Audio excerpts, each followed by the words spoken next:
Loan की industry में दोस्तों सारा गेम होता है मैचिंग का, मतलब आपकी प्रोफाइल कौन से बैंक की पॉलिसी के हिसाब से मैच हो रही है। अगर आप वहां लोन अप्लाई करते हैं डेफिनेटली आपका लोन हो जाएगा। सिंपल है, इसमें कोई रॉकेट साइंस नहीं है। लेकिन यही चीजें नहीं पता होने की वजह से आपको बहुत सारा रिजेक्शन झेलना पड़ता है। आपका लोन जो है हर जगह से रिजेक्ट कर दिया जाता है, क्योंकि आपको पता नहीं होता है कि आपकी फाइल कौन से बैंक से या कौन से एनबीएफसी से होगी। तो बिना देरी के दोस्तों वीडियो स्टार्ट करते हैं। दोस्तों इसको हम एक कहानी के माध्यम से समझेंगे। मान लेते हैं दोस्तों ऐसे 4 भाई हैं, रमेश, उमेश, गणेश और सुरेश।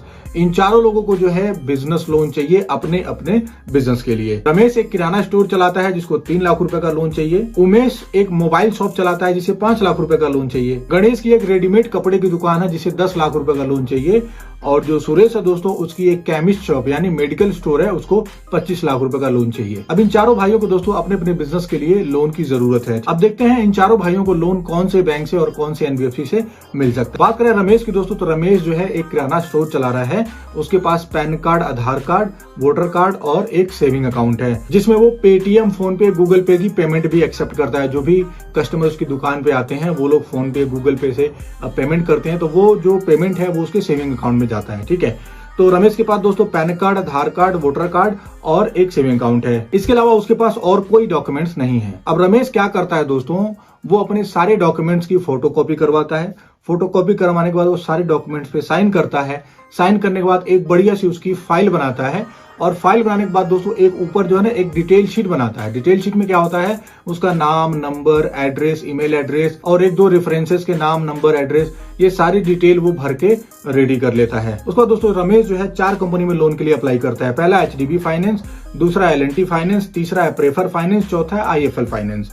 इन चारों में जो है वो लोन के लिए अप्लाई करता है 3-3 लाख रुपए के लिए। लोन अप्लाई करने के 2 दिन बाद दोस्तों रमेश को जो है एचडीबी फाइनेंस से 3 लाख रुपए का और प्रेफर फाइनेंस से 2 लाख रुपए का अप्रूवल मिल जाता है। वहीं जो एल&टी फाइनेंस और आईएफएल फाइनेंस है वहां से उसका लोन रिजेक्ट हो जाता है, क्योंकि वहां पे उसकी पिन कोड जो है सर्विसेबल नहीं था। अब रमेश क्या करता है दोस्तों, जो एचडीबी फाइनेंस का लोन है और जो प्रेफर फाइनेंस का लोन है, इन दोनों को कंपेयर करता है कि किसका रेट ऑफ इंटरेस्ट अच्छा है। ठीक है, उसके बाद वो डिसाइड करता है कि मुझे एचडीबी फाइनेंस से लोन लेना है।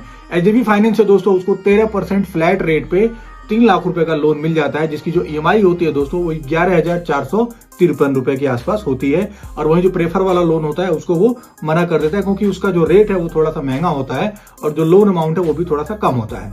अब कुछ लोग बोलेंगे दोस्तों कि ये जो रेट ऑफ इंटरेस्ट है 13% फ्लैट, ये तो महंगा है। मैं आपकी जानकारी के लिए बता दूं दोस्तों, भारत में जितने भी बिजनेसमैन है, जितने भी रिटेलर हैं, खास करके किसी भी बिजनेस में जो है 5% से कम की मार्जिन नहीं है। इवन 10%, 15%, 20% तक का भी मार्जिन होता है। अब मान लेते हैं आप महीने का 5% का प्रॉफिट कमाते हैं बैंक के पैसे को यूज करके अपने बिजनेस में, तो अगर आपको बैंक को 1% देना पड़ रहा है, 4% तो फिर भी आपके पास बच रहे हैं। तो दोस्तों देखा जाए तो अगर कोई भी बिजनेस का पैसा अगर आप बिजनेस में ही डालते हैं तो कभी आपको नुकसान नहीं होने वाला है, आपको उल्टा बेनिफिट ही होने वाला है। अब इस कहानी से आपको क्या सीख मिला दोस्तों, इस कहानी से ये सीख मिला, अगर आपके पास पैन कार्ड, आधार कार्ड और सेविंग अकाउंट है तो आप जो है HDB finance, L&T finance, IFL finance और प्रेफर फाइनेंस, इन 4 जगह पे आप लोन के लिए अप्लाई कर सकते हैं। इसके अलावा दोस्तों अगर आप किसी भी बैंक से कंज्यूमर लोन लेते हैं तो उस कंज्यूमर लोन के बेस पे भी आपको प्री अप्रूव्ड ऑफर मिल जाता है। अब बात करते हैं दोस्तों उमेश की। उमेश जो है मोबाइल बेचता भी है, मोबाइल रिपेयर भी करता है। तो उमेश के पास दोस्तों पैन कार्ड है, आधार कार्ड है, वोटर कार्ड है, प्लस एक उसके पास एक करंट अकाउंट है और एक एमएसएमई रजिस्ट्रेशन है जो 1 साल पुराना हो चुका है। उमेश जो है 1 महीने में 2 लाख रुपए का माल बेचता है, तो इसका मतलब ये है वो पूरे साल में 24 लाख रुपए का माल बेचता है। उसका जो टर्नओवर है वो 24 लाख रुपए के आसपास है।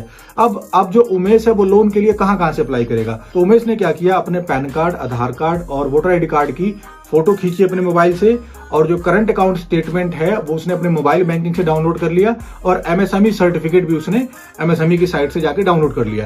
ये सारे डॉक्यूमेंट्स उसने अपने मोबाइल में स्टोर कर लिए। अब उमेश ने दोस्तों HDB finance, landing card finance, Aditya Birla finance, prefer finance, इन 4 जगहों पे लोन के लिए अप्लाई करता है। लोन अप्लाई करने के 1 घंटे बाद दोस्तों आदित्य बिरला से उमेश को जो है 5 लाख रुपए का लोन मिलता है और अगले दिन जो है उमेश को जो है 4 लाख रुपए का अप्रूवल आता है लैंडिंग कार्ड से। अब उमेश जो है इन दोनों लोन को कंपेयर करता है। कंपेयर करने के बाद दोस्तों फाइनली वो आदित्य बिरला का लोन एक्सेप्ट कर लेता है। लोन एक्सेप्ट करने के बाद कुछ ही देर में उसके अकाउंट में पैसा ट्रांसफर कर दिया जाता है। अब इससे आपको क्या सीख मिलती है दोस्तों, अगर आपके पास पैन कार्ड है, आधार कार्ड है वोटर आईडी कार्ड है और एक करंट अकाउंट है और एक एमएसएमई रजिस्ट्रेशन सर्टिफिकेट है जो 1 साल पुराना है, तो आप जो है HDB finance, Aditya Birla finance, L&T finance, prefer finance और आईएफएल फाइनेंस, ये 5-6 जगह जो है आप लोन के लिए अप्लाई कर सकते हैं। वो भी खुद से ऑनलाइन ही आप अप्लाई कर सकते हैं। इसके अलावा अगर आप लोन हमारे साथ अप्लाई करना चाहते हैं तो मैंने डिस्क्रिप्शन बॉक्स में एक लिंक दिया है, वहां पे आप क्लिक करके लोन के लिए अप्लाई कर सकते हैं। अब बात करते हैं दोस्तों गणेश की। गणेश जो है एक रेडीमेड गारमेंट्स की शॉप चलाता है। वो महीने में 5 लाख रुपए की सेल करता है, यानी पूरे साल में वो 60 लाख रुपए का सामान बेचता है। उसका जो टर्नओवर है वो 60 लाख रुपए का है। अब गणेश के पास दोस्तों उसका पैन कार्ड है, आधार कार्ड है, वोटर आईडी कार्ड है, प्लस उसके पास जो है जीएसटी सर्टिफिकेट भी है, एमएसएमई भी है और उसके पास करंट अकाउंट भी है। गणेश क्या करता है, ये सारे डॉक्यूमेंट्स को जो है स्कैन करके डाउनलोड करके अपने फोन में इकट्ठा कर लेता है। अब गणेश दोस्तों लोन के लिए अप्लाई करता है। वो कहाँ अप्लाई करता है? सबसे पहले वो अप्लाई करता है लेंडिंग कार्ड में, फिर इंडिफी में, फिर आदित्य बिरला में और फिर आईडीएफसी फर्स्ट बैंक में। लोन अप्लाई करने के कुछ ही दिन बाद दोस्तों गणेश को पीरामल फाइनेंस से 6 लाख रुपए का और आईडीएफसी फर्स्ट बैंक से 9 लाख रुपए का अप्रूवल मिलता है। अब गणेश को जो है 10 लाख रुपए की जरूरत थी, लेकिन 9 लाख उसको मिल रहा है और उसका रेट जो है काफी सस्ता है जो आईडीएफसी फर्स्ट बैंक है। तो वो गणेश जो क्या करता है, उस लोन को एक्सेप्ट कर लेता है, एक्सेप्ट करके अपने अकाउंट में पेमेंट ट्रांसफर करवा लेता है। अब इससे आपको क्या समझ में आया दोस्तों? अगर आपका टर्नओवर 50 लाख से लेके 1 करोड़ के बीच में है और आपके पास जीएसटी के साथ साथ एमएसएमई और करंट अकाउंट भी है, डेफिनेटली आपको जो है 10 से 15 लाख 20 लाख रुपए तक का लोन मिल सकता है। वो भी बिना किसी सिक्योरिटी के, बिना किसी कोलेटरल के, और वो भी ऑनलाइन। अगर आपको लोन अप्लाई करना है तो दोस्तों तो आप जो है डिस्क्रिप्शन बॉक्स में लिंक है, वहां पे क्लिक करके लोन के लिए अप्लाई कर सकते हैं। इस बार दोस्तों अब लास्ट में बात करते हैं सुरेश की। सुरेश को चाहिए 25 लाख रुपए का लोन। सुरेश चलाता है एक केमिस्ट शॉप, यानी एक मेडिकल स्टोर चलाता है। सुरेश जो है दोस्तों महीने का 10 लाख रुपए का सेल करता है, यानी साल का 1 करोड़ 20 लाख रुपए का सामान वो सेल करता है। उसका जो टर्नओवर है वो 1 करोड़ 20 लाख रुपए है।